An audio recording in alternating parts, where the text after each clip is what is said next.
So today what I'd like to discuss is do an overview of Product Lifecycle Management, or PLM. We'll discuss how change management fits into the PLM process.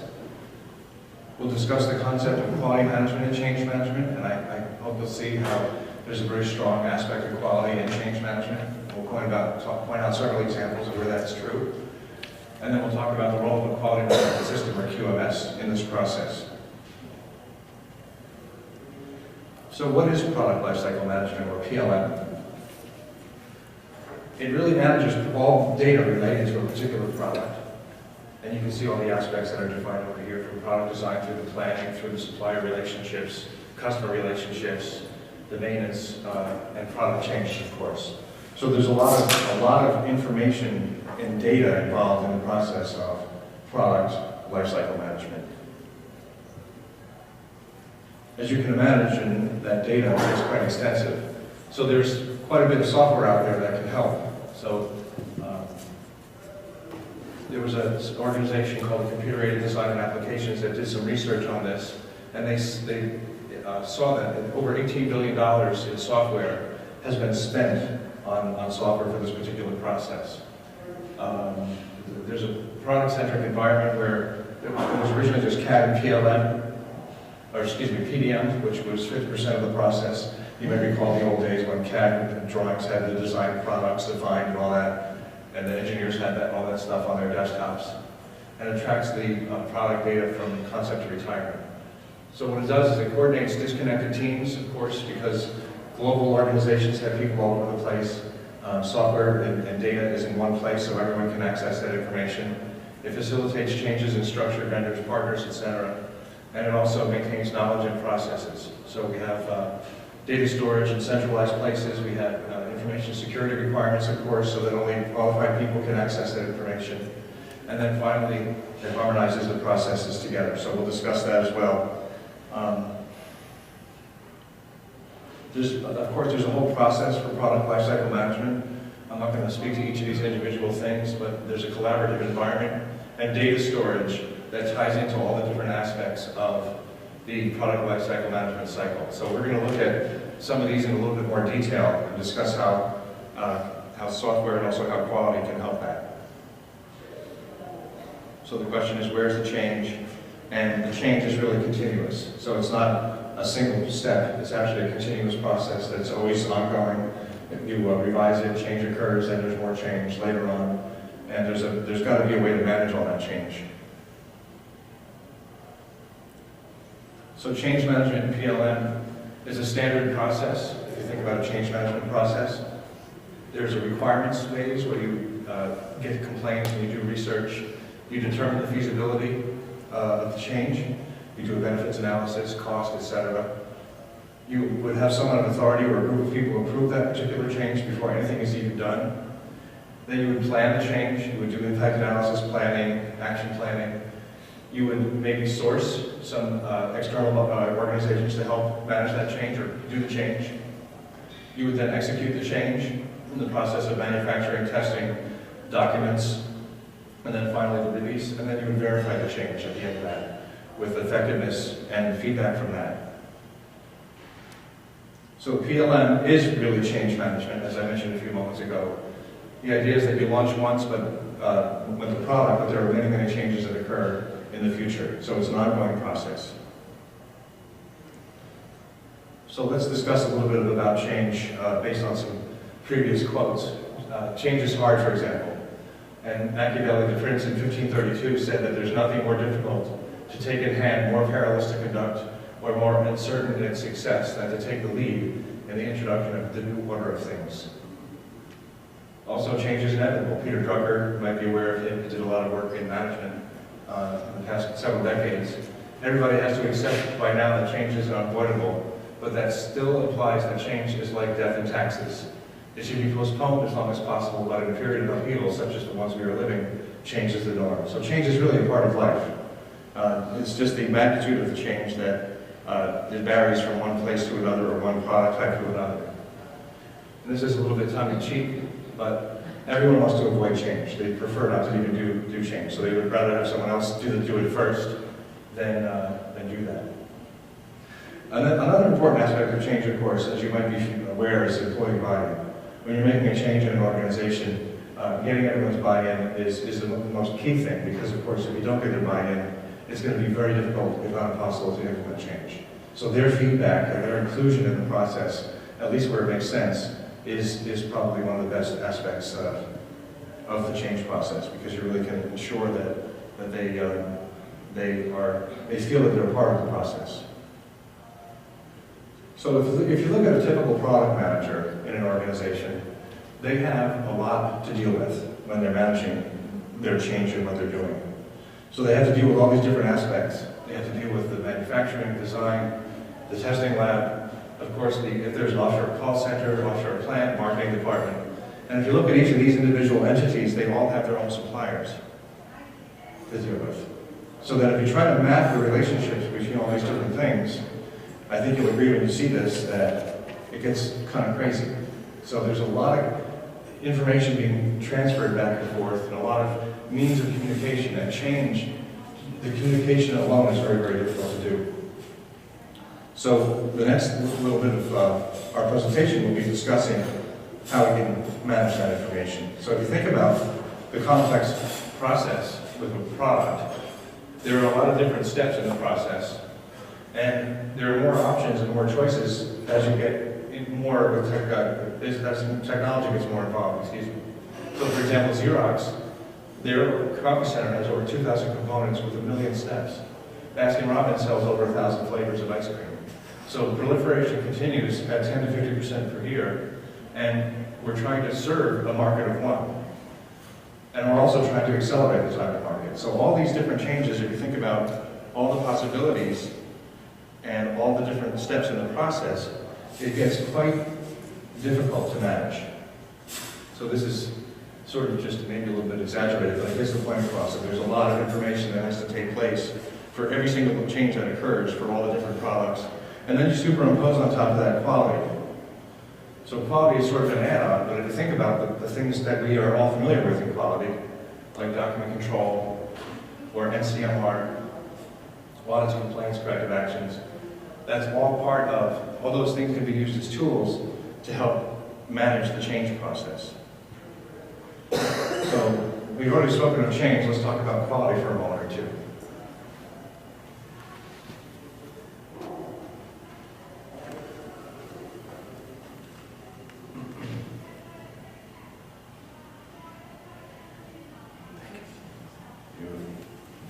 Thank you very much. Oh, that's a later point or two. So I mentioned before about change is hard, and I had some quotes about that. Quality also, of course, is hard, and it's never an accident. It's always the result of high intention, sincere effort, intelligent direction, and skillful execution, which represents the wise choice of many alternatives. It's also very critical, and this is something that's been true for a very long time. It is a quality rather than quantity that counts. And also, and that was said by Seneca back a long, long time ago. And then Philip Crosby, who some of us might be familiar with from his association with the ASQ. If we deliver on time but the product has defects, we have not delivered on time. So quality is really quintessential in any process. The 5 whys. That's nothing, but my 6-year-old has that beat. So that's kind of a good if you know any 6-year-olds or have in your past, you'll know that they had a lot of whys. So this little tongue-in-cheek cartoon indicates that the product was launched 2 months ago, but we still have to train in about 3 weeks. So maybe the change process in this case wasn't necessarily as planned as it could have been. So how can quality management help? It starts in design. We discussed a little bit about this yesterday in my presentation on risk and risk in QoS. It really starts by making sure that it gets done right the first time. If you capture potential issues at the design phase, it'll be a lot less expensive than if it gets into the production phase. Because in the production phase, you've got the customer receiving the product, you've got your brand reputation, the cost of producing it, all the other aspects that you might imagine in the process. So, of course, the benefit of finding risks or issues early is the best approach. Also, you ensure compliance throughout the whole process. Of course, the quality documentation is the key. We help document our processes. We have a document approval process to make sure that the right people approve the documents. And we have to do what we say. Promote uniform standards, enforcing regulatory requirements through quality, environmental health and safety, the PDCA cycle that we're probably all familiar with. And then, of course, auditing and risk-based corrective action. I discussed some of that yesterday as well. Quality control also through supplier qualification and performance rating, as well as inspection and testing. Also, there's quality and design using risk. And I discussed some of this yesterday as well. Reducing occurrences of in-field failures. They're more expensive to fix once they're at the field level. There's more cost and poor customer satisfaction, of course, and failures become safety issues through recalls, etc. We already discussed the failure modes and effects analysis briefly. It's an analysis of the effects of potential failures in the system, and it also improves reliability and quality at the design phase. And then potential hazards, health and safety risks to the end user, damage to property and environment or business, and we also determine whether risk is an acceptable level. Has anyone here heard the term alarm? Does anybody understand what that is? Alarm? As low as is reasonably practical. So that's a term that comes basically from the medical device industry, but they use that to determine risk with their products. Also, closing the loop, of course, failure modes and effects analysis. We identify high-risk potential failures and what are the causes of hazards in the process. Hazard analysis identifies the highest risk potential hazards through the sources of complaints. And then complaint handling, we classify customer feedback. We're taking that information and feeding it back and trending it and comparing it to estimated risk. And then finally, corrective action allows us to adjust risk assessments in FEMA's indoor hazard analysis and drives continuous improvement. So this is the risk management lifecycle. The FEMA process develops potential failure modes, and then using hazard analysis, we can define the highest risk issues and we can get customer feedback, market feedback. And then finally, the classified market data might lead to corrective actions, and then the corrective actions, through relevant changes, lead back into the design process and FEMA process.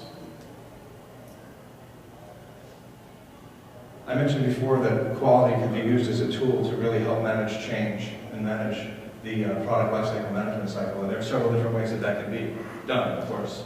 We have document control, so we have you think about that. That's the core of any quality management system. You've got approvals and approved documents that are available through periodic review and all the good stuff associated with that, as we're all very familiar.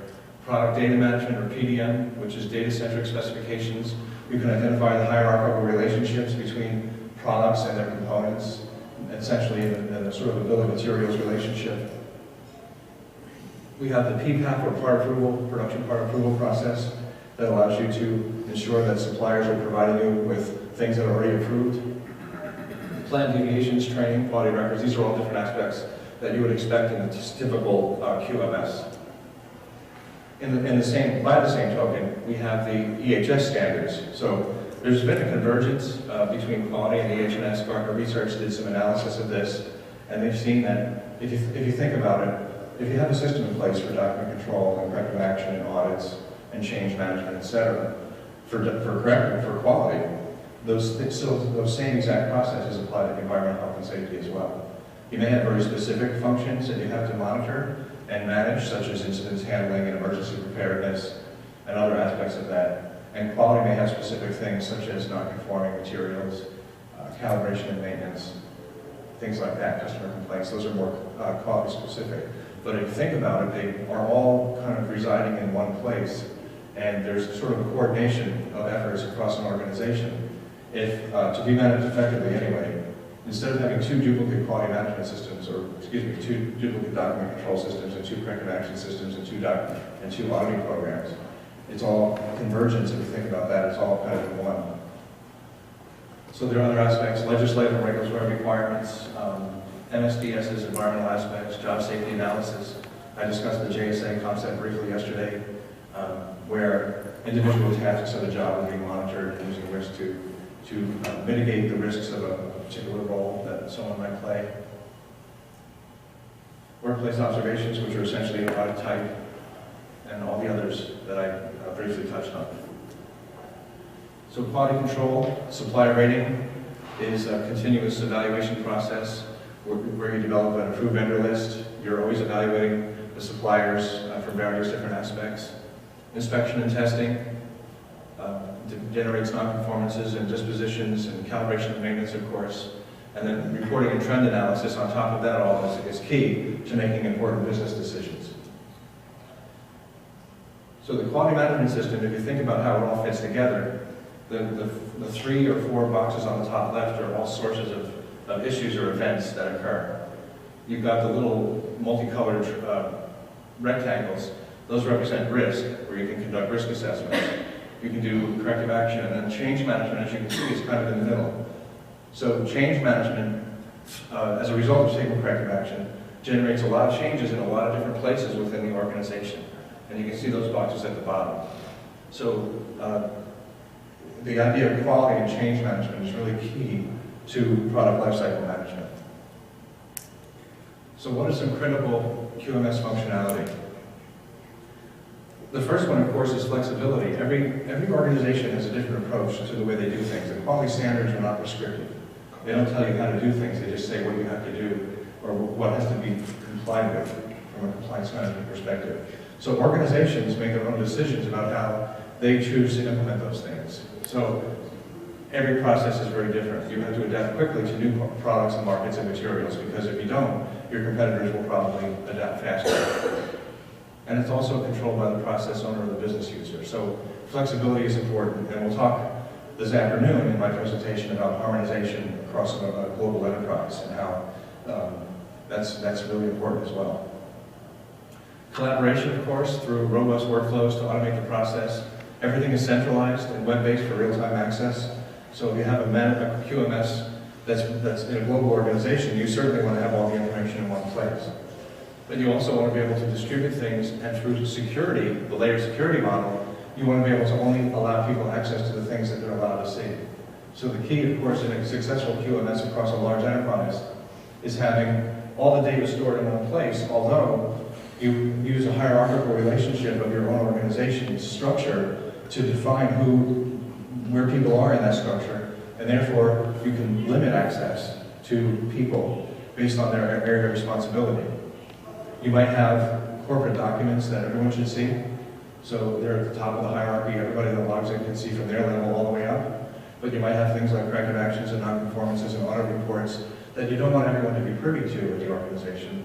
So once again, the structure of the hierarchy might define that a manager of North America can only see the North American stuff, where someone in Asia Pacific might only see the Asia Pacific stuff.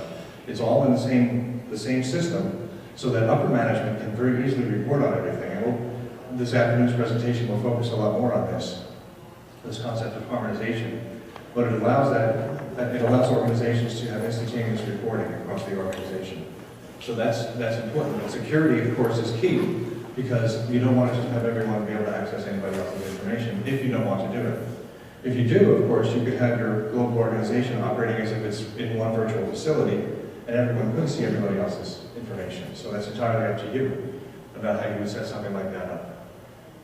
And then integration with other systems. The quality management system is really just part of it, but you have ERP systems that have suppliers in them, you have corrective actions in them, or excuse me, customers in them, you have purchase orders and sales orders.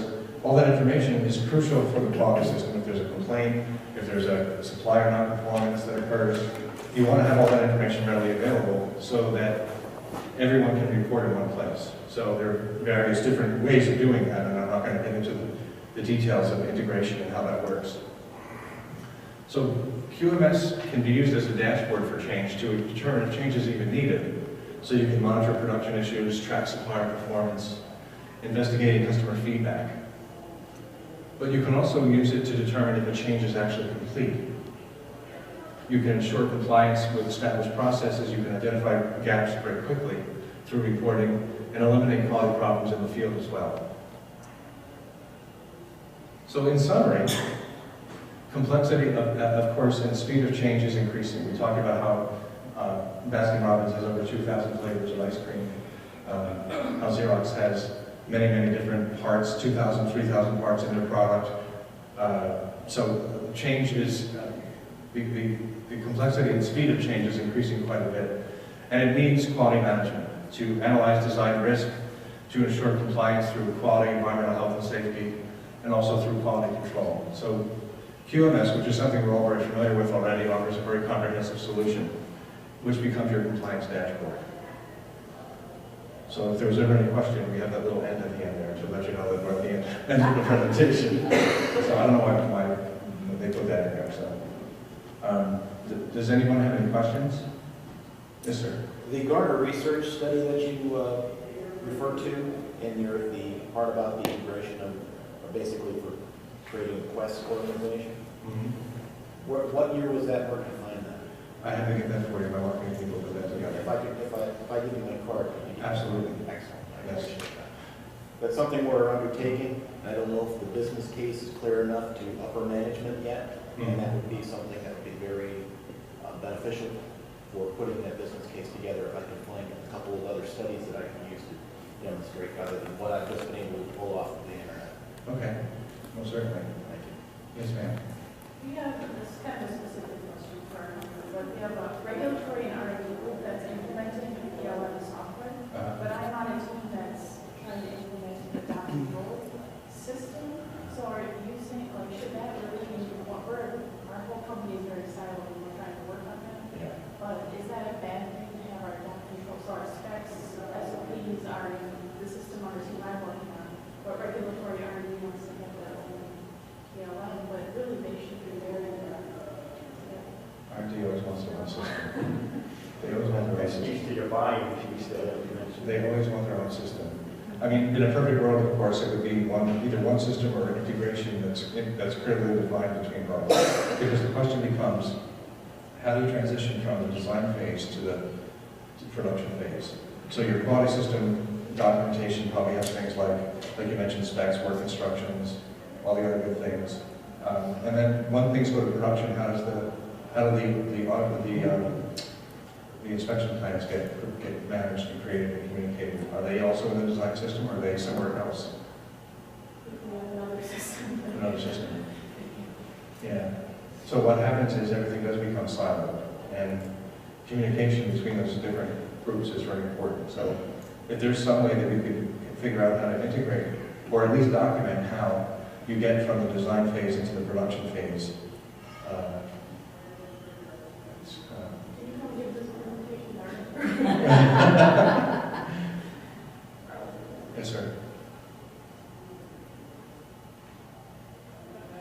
Just thinking, are we trying to solve our problem? Because the problem is really increased complexity, which exponentially creates waste and opportunities for errors during the process.